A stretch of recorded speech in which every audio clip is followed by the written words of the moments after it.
Hey guys, tonight we're going to slip softly down the Nile and into a world where the air is thick with malt and honey, where clay vats bubble quietly in sun-drenched courtyards, and where the perfect pint could mean the difference between surviving the desert heat or not.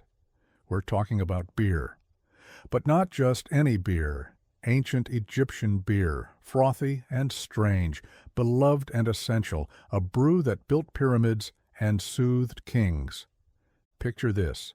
You're in linen robes, trudging through fine river silt with a sack slung over your shoulder. Ahead lies a small riverside brewery, low mud brick walls, wide open to the sun. The air smells heady, grain mash, wood smoke, something faintly fruity. You probably won't survive this world's heat without a cold drink. But the only thing on tap is an ancient ale so thick you could nearly chew it. So, before you get comfortable, take a moment to like the video and subscribe, but only if you genuinely enjoy what I do here.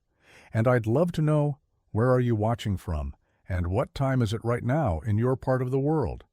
Now, dim the lights, maybe turn on a fan for that soft background hum, and let's ease into tonight's journey together. You arrive on the bank of the Nile sometime around 1500 BCE. The river glistens beneath a pale blue sky, dotted with reed boats and fishing nets. A low chorus of birdsong hums in the background. Ahead, laborers in loose garments move in and out of a small brewery complex built from sun-baked mud brick. The walls are simple but sturdy, cool inside against the relentless Egyptian sun. You step across the threshold. The floor is packed earth, faintly damp from spilled water and splashes of mash. Against the far wall, a row of tall, conical vats rises like silent sentinels. Each contains beer at a different stage of fermentation. You can hear it faintly, a soft fizzing and gurgling that somehow makes this ancient place feel alive.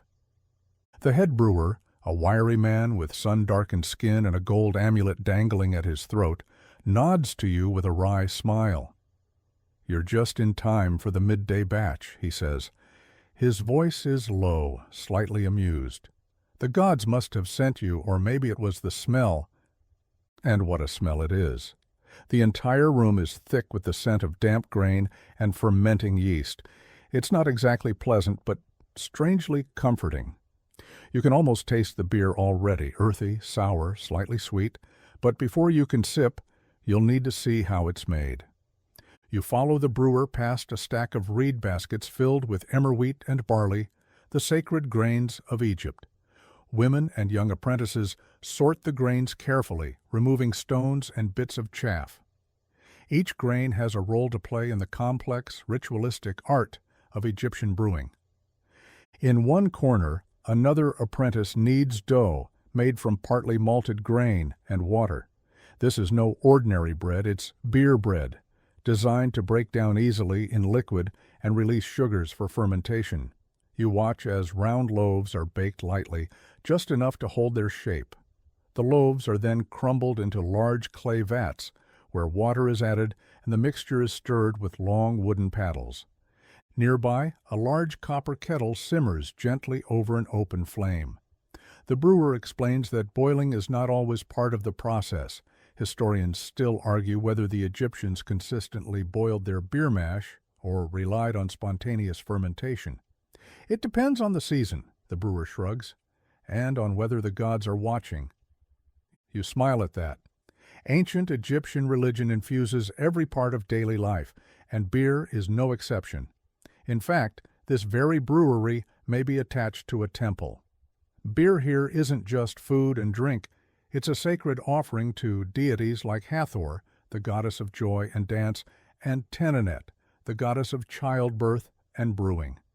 The head brewer gestures toward a small altar in one corner, adorned with garlands of papyrus and a modest clay cup of fresh beer.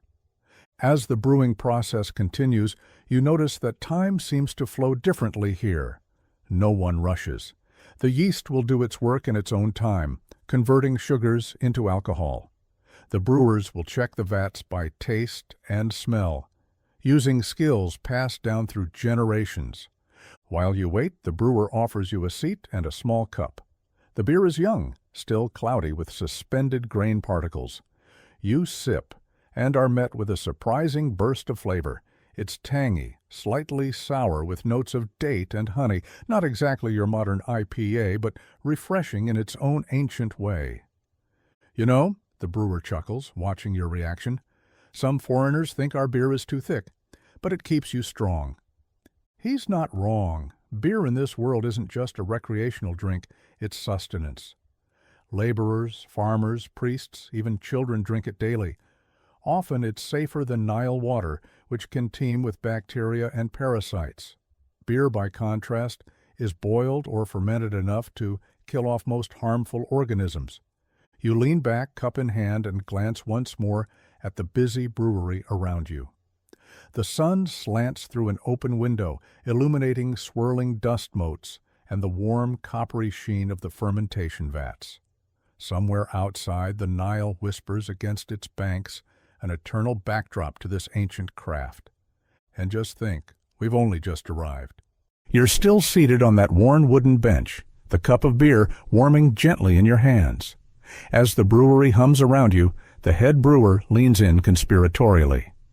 "You're wondering why beer matters so much here," he says, eyes twinkling. "You'll see. Because in ancient Egypt, beer isn't just a pleasant beverage to sip under the sun. No, it's a pillar of civilization woven into daily life with threads stronger than papyrus rope." You take another sip, thicker this time. It coats your tongue with a malty richness that makes you realize this beer is food. And that's exactly the point.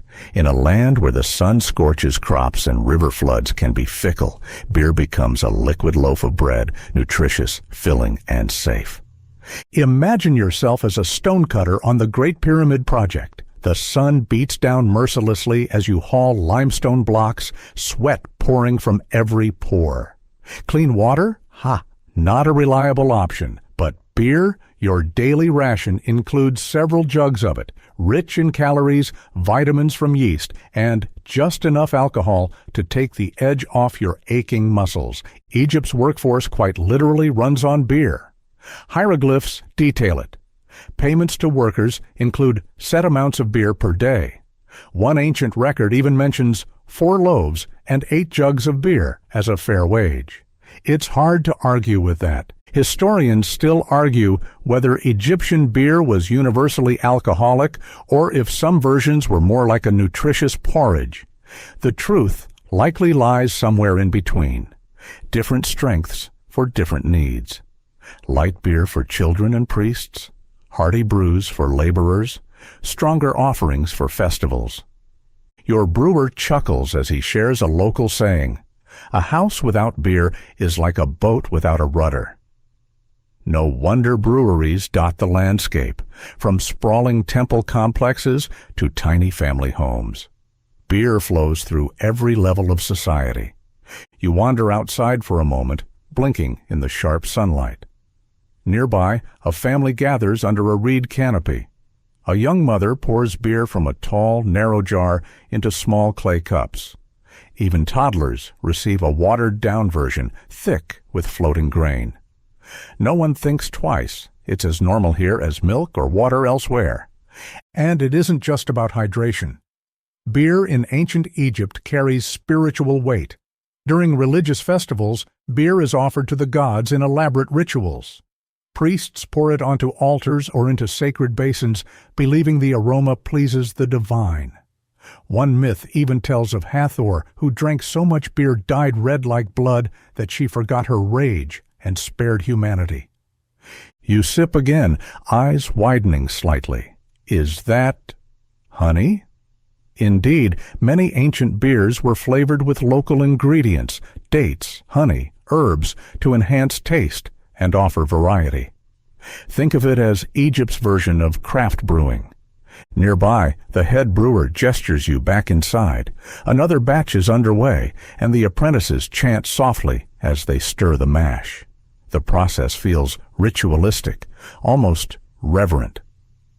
"We sing so the beer will be happy," one young woman explains. You smile, picturing yeast particles swaying to the tune. The brewer sets a new cup before you, this one lighter, more effervescent. "Festival beer," he says, "for dancing, not for working." You take a sip and catch subtle floral notes. It's surprisingly refreshing, especially compared to the hearty laborer's brew. Across town, wealthy households enjoy even more refined versions. Inscriptions in tombs detail lavish feasts where nobles sip beer from painted goblets alongside imported wine. But beer remains the drink of the people, an equalizer in a society sharply divided by class and wealth. And yet, for all its importance, beer production remains deeply communal. Families brew at home, temples brew for offerings, state-run breweries churn out vast quantities for workers and soldiers. You lean back again, cup nearly empty. The brewery buzzes with life, grain arriving, dough kneaded, fires stoked, a cycle as steady as the Nile itself. One last sip, and the brewer pats your shoulder. "Now you understand," he says softly. "Without beer, there is no Egypt." You smile, watching a fresh batch of golden liquid froth and bubble in its clay vat. The lesson is clear. Beer here isn't just a drink. It's survival, celebration, and spirit, all in one humble cup. Back inside the cool shadows of the brewery, your brewer guide motions toward a freshly delivered basket of grain. "Come," he says with a sly grin, "let's meet the stars of the show." You walk over, brushing your fingers across the heap of emmer wheat and barley. The grains glisten faintly in the low light, rough-husked and dense with promise. These aren't just any grains. In fact, they're among the most ancient cultivated crops in human history. Emmer wheat, Triticum decocum, has been grown in the Nile Valley since before the dawn of the pharaohs. It's sturdy, thriving in Egypt's challenging climate, and barley, just as venerable, used not only in beer but in countless dishes. Together, these two grains form the very foundation of Egyptian brewing. You can almost hear the echoes of millennia in each kernel. An apprentice kneels nearby, gently tossing handfuls of grain into a large, shallow basket. "You must clean them well," she explains. "Stones make poor beer." You smile at the understatement. The brewer joins you. "Emmer is a stubborn grain," he says. "Hard to thresh, but rich in flavor. Perfect for beer." He picks up a single grain, rolls it between calloused fingers. Barley brings the spirit. Emmer brings the body. Historians still argue whether the Egyptians preferred a 50-50 mix or leaned more heavily on one grain. In truth, it likely varied by region, season, and brewer whim. But one thing remains certain. These grains shaped the Egyptian palate for millennia. You watch as the grains are soaked in water. The goal, malting. This crucial step activates enzymes that break down starches into fermentable sugars. Without it, you'd end up with a bland, starchy mush. The process is simple, but artful. First, the grains soak for a day or two. Then, they're spread on mats to germinate. You kneel beside a bed of sprouting grain, tiny white shoots curling from each kernel. The air smells earthy, faintly sweet. Once the shoots reach the right length, the grains are dried, usually in the sun or over low heat. Timing is critical. Too short, and you lose sugar. Too long, and the flavor turns grassy. Experienced brewers like your host trust their eyes and their noses. As the dried malt is crushed into coarse flour, another layer of aroma fills the room. You inhale deeply. Toasted grain, warm and inviting. Nearby, the brewer's wife prepares a batch of beer bread, a fascinating hybrid of food and brewing ingredient. You watch as she mixes malt flour with water and a pinch of yeast-rich sediment from a previous batch. The dough is shaped into flat rounds and lightly baked, leaving them firm on the outside but soft within.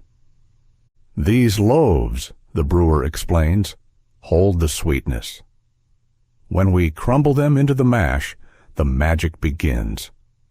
He winks as if sharing an ancient secret. You glance at the loaves cooling on a woven rack.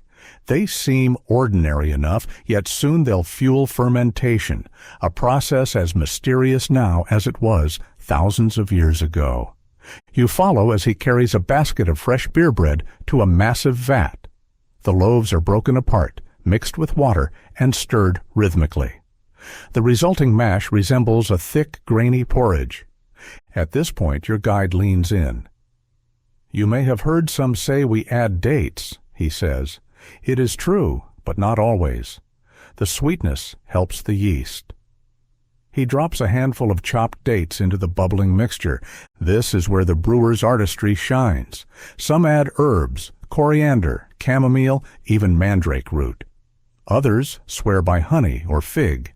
The combinations are endless, each batch unique.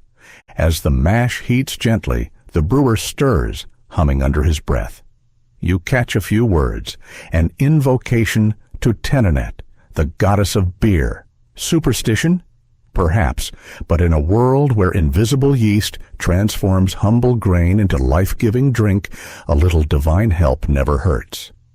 You glance again at the emmer and barley, now fully committed to their alchemical journey. Just hours ago they were dry, inert seeds. Now they fizz with potential, each bubble a tiny whisper of transformation. As the brewer skims foam from the surface, he grins. "They say beer is the gift of the gods," he muses, "but without these grains, even the gods would go thirsty." You sip a fresh cup, richer now, with deeper flavor. The grain's essence is unmistakable, earthy, slightly nutty, and entirely satisfying. The sun begins its descent outside, casting long golden beams across the floor. You rest your back against the cool wall, eyes half closed, the rhythmic stirring of the mash, a soothing background to your drifting thoughts. And somewhere, perhaps, an emmer field sways in the evening breeze, its grains destined for the next perfect pint. Your cup of ancient beer now empty, you stretch your legs and wander deeper into the brewery's cool, earthen depths. The light is dimmer here, filtered through small, high-set windows. A faint hush settles over the room. This is the grain storeroom, the true heart of the operation. Before you lies a mound of emmer wheat and barley, carefully stored in woven reed baskets stacked like miniature ziggurats. The scent of dry grain mixes with the faint perfume of papyrus cord. You reach out, letting the rough grains sift through your fingers. "Every great beer begins here," the head brewer says softly, joining you. He kneels beside a basket and lifts a handful of barley, showing you the plump, golden kernels. And it begins with a blessing. With surprising grace, he touches the grain to his forehead in a quick ritual gesture. Ancient Egyptian brewing is as much sacred act as practical craft. Offerings are sometimes made to Renenutet, the grain goddess, to ensure a good batch. Historians still argue whether these blessings had a measurable effect or simply comforted brewers through the uncertainty of fermentation. Either way, the practice persists. You're beckoned to the next step, malting. The brewer and his apprentices soak a new batch of grain in large clay vessels filled with cool river water. The air hums with quiet concentration as they stir gently, ensuring each kernel absorbs moisture evenly. This process activates the grain's natural enzymes. Soon, the soaked kernels are spread in thin layers on woven mats, arranged across the sun-warmed courtyard. You follow, blinking in the bright light. The courtyard hums with life. Women in russet and teal linen tunics tend to the sprouting grains, turning them carefully with wooden rakes. You kneel beside them, marveling at the tiny white shoots emerging from each kernel, life in motion. A child's voice pipes up nearby. Granny says the sprouts sing if you listen. You tilt your head. Of course, no sound greets your ears, but the rustling of grain beneath tender hands does carry its own kind of music. Malting takes days, and timing is critical. Too short, and the sugars won't be ready. Too long, and bitterness creeps in.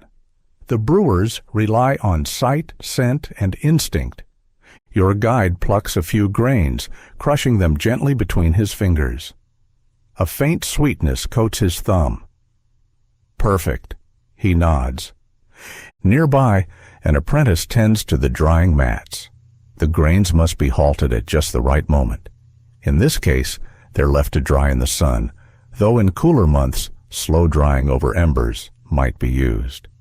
Historians still argue whether every batch of Egyptian beer was fully malted or if unmalted grain was added for body. The answer? Likely both. Brewers adapted recipes to the season, available grain, and desired strength. By afternoon, the courtyard becomes fragrant with drying malt. The air is thick with earthy sweetness and the soft rustle of linen robes as workers pass to and fro. You sit beneath a reed awning, sipping cool water, watching the careful choreography unfold. Once dried, the malted grain is ground into coarse flour. You follow the process back indoors, where women work large stone querns, rhythmically grinding grain beneath heavy upper stones. The scraping sound echoes through the space, a timeless melody. You try your hand at it. The stone is heavier than it looks, and after a few rotations, your arms ache. The women giggle softly, offering tips. Soon, a modest pile of coarse, pale flour collects before you. This flour, rich with fermentable sugars, is now ready to become beer bread, the next stage of the journey. You catch the brewer's eye. He nods approvingly. Not bad for your first day, he smiles. You grin, wiping grain dust from your palms. In truth, the rhythm of the work feels deeply grounding. There's something ancient and reassuring about this simple cycle. Soak, sprout, dry, grind.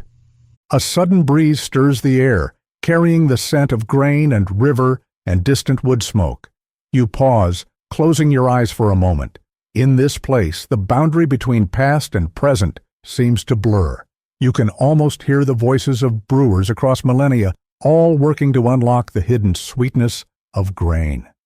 As twilight approaches, the storeroom fills once more with baskets of freshly milled malt. The brewer gestures for you to follow.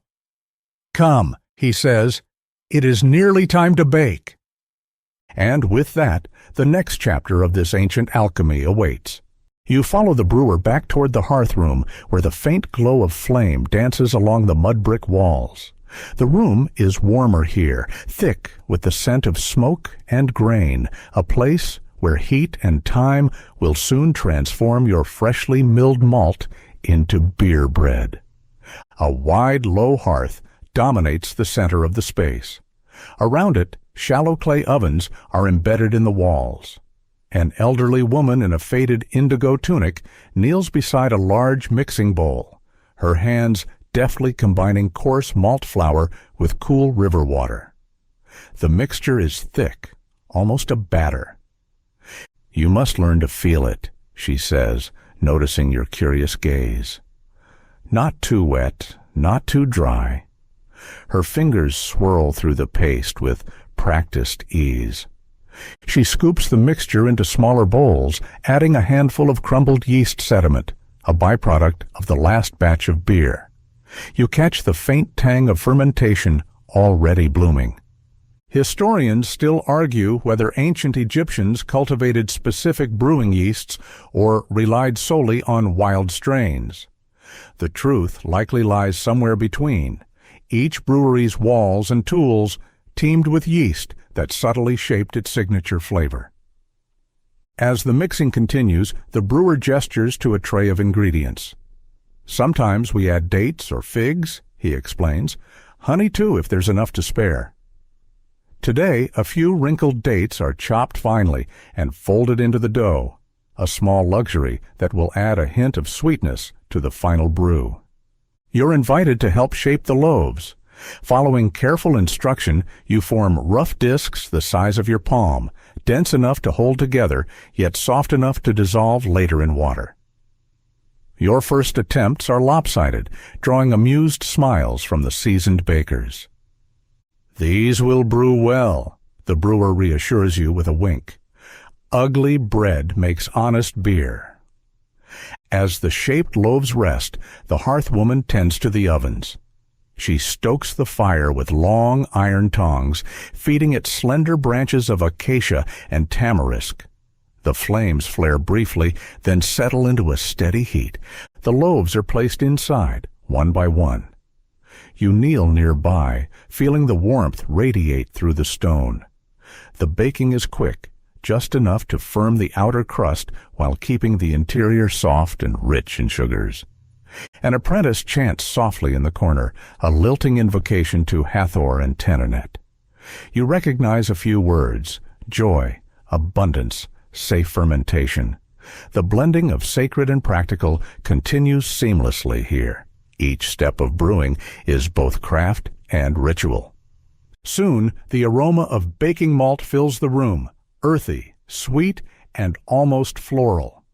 You inhale deeply, feeling hunger stir. The first batch emerges, steaming and golden. The hearthwoman tests a loaf, breaking it open to reveal a soft, sticky crumb. She nods with satisfaction. You're handed one to sample. The texture is dense, the flavor intensely malty with a faint fruity tang from the dates. It's not a meal in itself, but you can easily imagine how these loaves, once crumbled into water and fermented, will yield a rich and nourishing brew. Outside, the courtyard glows with late afternoon light. The brewery hums with quiet industry. Baskets of finished loaves are stacked carefully, ready for the next stage. You sit with the brewers beneath a reed awning, sharing a simple meal of bread, goat cheese, and olives. Conversation flows easily, punctuated by laughter and the occasional clink of clay cups. The brewer leans back, gazing toward the vats. "Beer is life here," he says softly. "It feeds us, heals us, honors the gods." You sip a fresh cup of young beer, its flavor deepened by the work you've witnessed today. In this ancient rhythm of grain, fire, and fermentation, you begin to sense the quiet wisdom passed through countless generations. And as the sun slips lower, casting long shadows across the brewery walls, the final phase of the brewing process awaits, where bread and water will merge once more, and transformation will begin anew. The evening air hangs warm and still as you step once more into the main brewing room. The tall, conical vats stand silently in the half-light, their contents waiting. The hearthwoman and her apprentices enter behind you, carrying baskets piled high with the freshly baked beer bread. You watch as the head brewer selects a vat, one that has been carefully cleaned and prepared. "Now comes the moment where bread becomes beer," he says, voice low and reverent. Loaf by loaf, the bread is crumbled by hand into the vat. The apprentices work quickly, fingers breaking the dense loaves into coarse chunks. The smell of malt and baked grain rises thickly, filling the room. Next comes the water, drawn fresh from the Nile at dawn, when it is thought to be most pure. The brewer himself pours it slowly over the crumbled bread using a wide-handled clay jug. The mixture thickens into a rich porridge-like mash. You're handed a long wooden paddle and invited to stir. The paddle sinks heavily into the dense mixture. Your arms strain to move it through the vat. The brewer chuckles. It will teach you patience. As you stir, others begin adding more ingredients. Crushed dates are folded in, along with a small measure of wildflower honey. The additions aren't always recorded. Historians still argue whether Egyptian beer was sweetened consistently or if this was a seasonal indulgence. Each brewer has secrets, the head brewer says with a knowing smile. and each beer has a soul. The mixture now resembles a thick, bubbling slurry. The room grows warm with effort and the heady aroma of grain and fruit. One apprentice scatters a final handful of dried herbs across the surface, thought to aid fermentation and flavor. With the vat filled, the brewer performs a brief ritual, touching the paddle to his forehead, then to the mash. The apprentices echo his gesture. You do as well, feeling a strange connection to the process.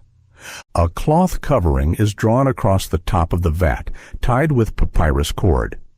Now the real magic begins: fermentation. The yeast, whether wild or cultivated, will feast upon the sugars, producing alcohol and transforming the mixture into beer. You can taste it change, the brewer says, tapping the side of the vat. But not too soon. It needs time, like all good things. You settle onto a reed mat nearby, sipping cool water as the work winds down. The brewers clean their tools meticulously. Wooden paddles are washed in boiling water and left to dry in the sun. Clay jugs and baskets are scrubbed with sand and rinsed repeatedly.